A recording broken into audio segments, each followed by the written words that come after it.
Our first guest is the author of this current bestseller book. It's entitled Culture Warrior. Ladies and gentlemen, here he is, Bill O'Reilly. Bill, come on out.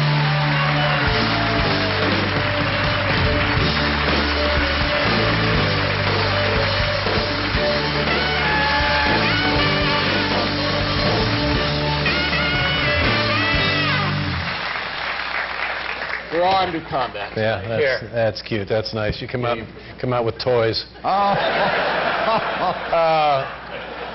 How's it going? Am I right about one thing? You guys over there at Fox and guys like Rush Limbaugh, you guys know it's all just a goof, right? You're just horsing around. Am I right about that?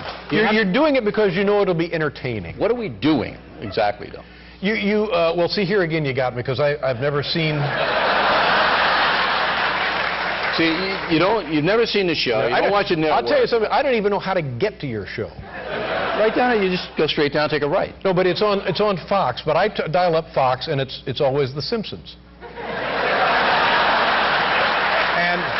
I don't... Where are you? Bill? I'm not going to help you out, Dave. I mean, you know, whatever you got, we're going to answer tonight. We're going to be nice. We're going to be friends. Yeah. People don't know that Dave and I are in the same bowling league. Now, let's talk about the... Everybody's all excited about the mid-season elections. How do you see that going now? Well, I think the Democrats will win, improve their situation.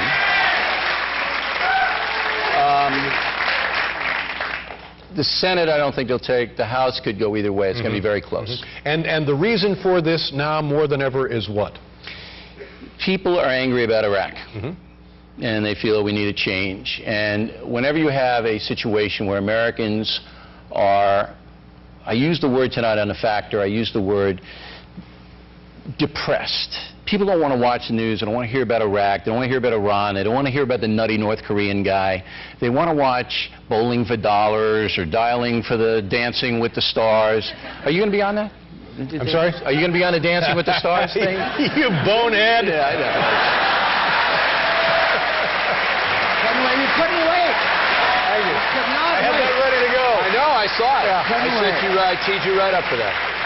Well, I mean, it's just more than a choice of what to watch on television. I mean, they're depressed. People are depressed, right. and rightly so, because we have a failed policy, and Americans, God bless them, are over there volunteering to have gone, to have joined the Army, are over there giving their lives, nearly to the number of 3,000 Americans so far. So yes, people are depressed, but it's not because they want to watch Dancing with the Stars. No, but they don't want to hear about the bad world that we live in. It's an evil world that we live in.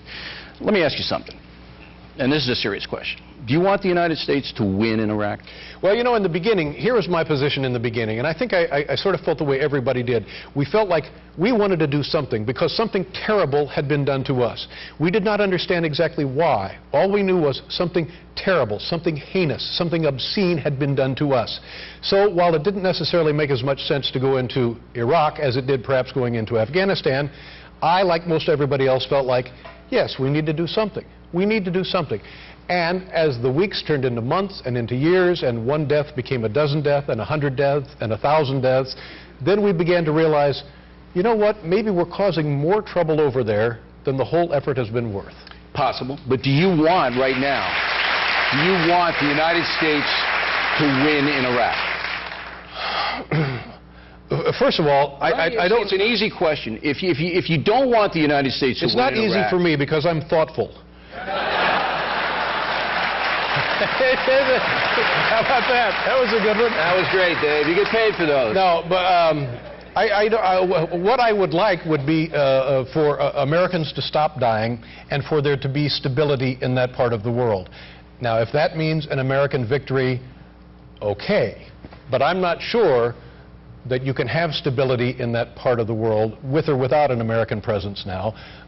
So I would do whatever it takes to stop Americans dying. Do you think that before the Iraq invasion started, there was stability in that part of the world? Do you believe that? Well, let me ask you a question. Was there more heinous, more dangerous violence taking place then in Iraq, or is there more heinous, dangerous violence taking place now in Iraq? It's pretty much a tie. Well, then how can we... Oh, stop it. Come on. Saddam Hussein slaughtered 400,000 people, all right? So knock it off. It's a situation that's fluid, but here's the deal. You can object to the policy in Iraq. That wasn't the reason we went over there. No, we went over there because there was weapons of mass destruction. It turned out there were no weapons of mass destruction. Right. And now, what everybody is saying, what about Kim Jong-il? Not only are we guessing that he has weapons of mass destruction, he's saying, hey, look at me. We're setting another one off. Come on over. Yeah, I don't think that's a guess, Dave. Well, I think when he sets it off, we got a clue then why don't we go there? Because he actually has weapons of mass destruction. Why don't we go there and do what? What do you want to do? You want to drop an atomic bomb on What were we supposed to do going into Iraq then? What we were supposed to do is that the United States government believed that Saddam had a WMDs, okay? And they were wrong. People make mistakes in war. Now, Tony Blair was wrong, Colin Powell was wrong, all these people were wrong. So that means we've made a mistake in war, so we stay there and kill as many Americans as we possibly can. That's the way you get out of a mistake. No. What you do is you try to maximize... And do you honestly believe, irrespective... I don't care. Irrespective of what the... Oh, sure, help yourself. Thank you. We're really friends. This is all an act. We're buddies, we bowl. But irrespective of what the United States... Let's say, to your way of thinking, the United States prevails militarily in Iraq. Right. How long do you think stability in that part of the world will last? It's impossible to say, but... Well, then would it have been worth it? Listen, I don't want to... If it's stable for the next 1,000 years, then George Bush is a genius. Is that going to happen? Is it going to be stable for another 1,000 years? How do I know? Am I Karnak here or what? What's your best guess? What I'm trying to tell you is... What is your best guess? I don't know. What I'm trying to tell you is this is geopolitics in the world we live in is incredibly complicated. The reason to go into Iraq was WMDs with a mad dictator, okay? That was the reason. It was wrong. If we could go back in a time machine, we wouldn't do it. But how does staying there killing more and more Americans make it right? How do you make a right decision out of a wrong decision? If you get out of... It looks to me like the country is going to fall apart anyway, regardless of what people do. Do you think stability will prevail over there? Dave, if you get out of Iraq and leave it in chaos, Iran comes in, takes over, all right? And then we basically have a 10 times worse situation because the oil flow then goes under the jihadists in Iran. You want to debate geopolitics with me? Do you really? It's all about oil. You just answered the question. Absolutely, it's all about oil. The whole world is about oil. Right. It's all about oil. That's why we're there. Big deal. Your show's not going to be on left and right. All right, look. You actually think that we're a bad country for doing what we did, and Bush is an evil man? Is that what you're putting forth here? I don't know that I think that he's evil. I think he's misguided. I think that in the beginning, like I said, we needed to do something. People wanted to feel like we were doing something. People wanted to feel like the attack was going to be accounted for. Well, to my way of thinking,